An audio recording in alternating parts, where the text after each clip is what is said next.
on the subject of the Palestinians. Here's Alex in North London. Alex, go ahead, sir.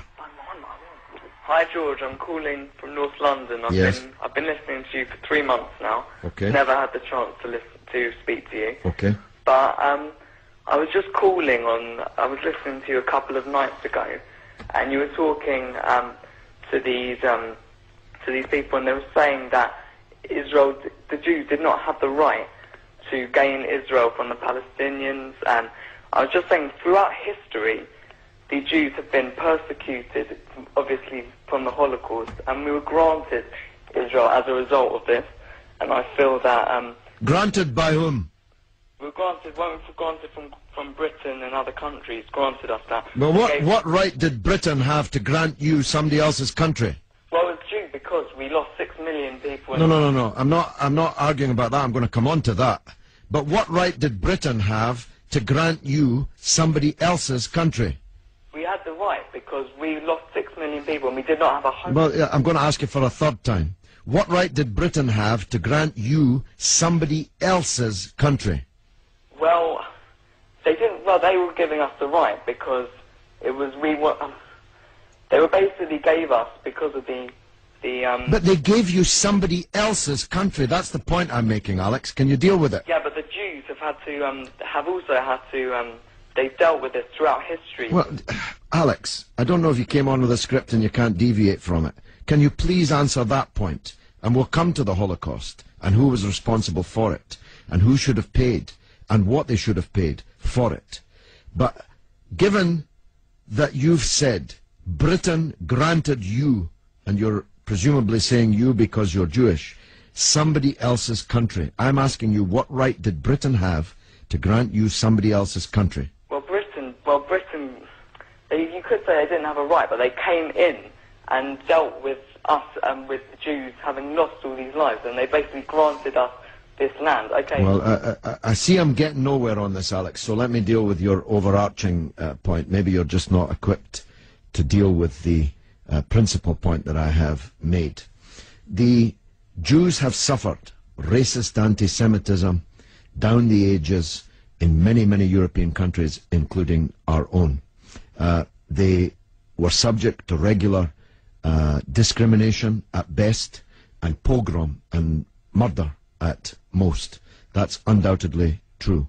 The one place in the entire world that Jews were neither discriminated against nor subject to pogrom was the Muslim world. In fact, so much was that the case that when Christianity came back to power in Spain, in Andalusia, in the western extent of the Islamic Empire, when the Muslims left, the Jews left with them because they feared the Christian anti-Semitism which would be unleashed in the wake of the departure of the Islamic civilization in the West.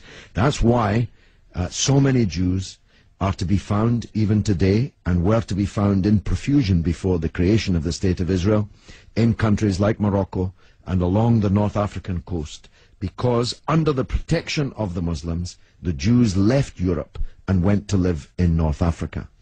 The Palestine that was wiped off the map when Britain granted you somebody else's country had Jews living side by side with Christians and Muslims for century upon century without the slightest trace of discrimination or violence or pogrom. So, what's happened is that Christian anti-Semitism in Europe, which massacred 6 million Jews in the greatest crime in human history, was paid for not by the Christian countries of Europe that either practiced or turned a blind eye to that anti-Semitism, but was paid by the very people who were completely innocent of that Holocaust, who had never persecuted the Jews, who had never pogromed the Jews. And that seems to me to add insult to the injury suffered by a people whose country was wiped off the map, who were dispersed into exile, to make way for a Zionist idea which was granted to European Jews, because these were the first settlers, granted to European Jews by Britain. And as you have singularly failed, 4 times I asked you, to acknowledge that Britain had no right to give away somebody else's country, one country given to a second people, the land that actually belonged to a third people, it seems to me an all-round injustice, don't you think, Alex? Yeah, I agree that they didn't so much have the right, but they were stepping in after the Holocaust to grant it to the Jews. But it was It was long before the Holocaust that Britain stepped in. Britain stepped in 1917 with the Balfour Declaration made by the British Minister Balfour on our behalf to a group of atheistic Zionist Jews. I make the point about atheism because it's now claimed that this is some biblical land right, as if God was an estate agent.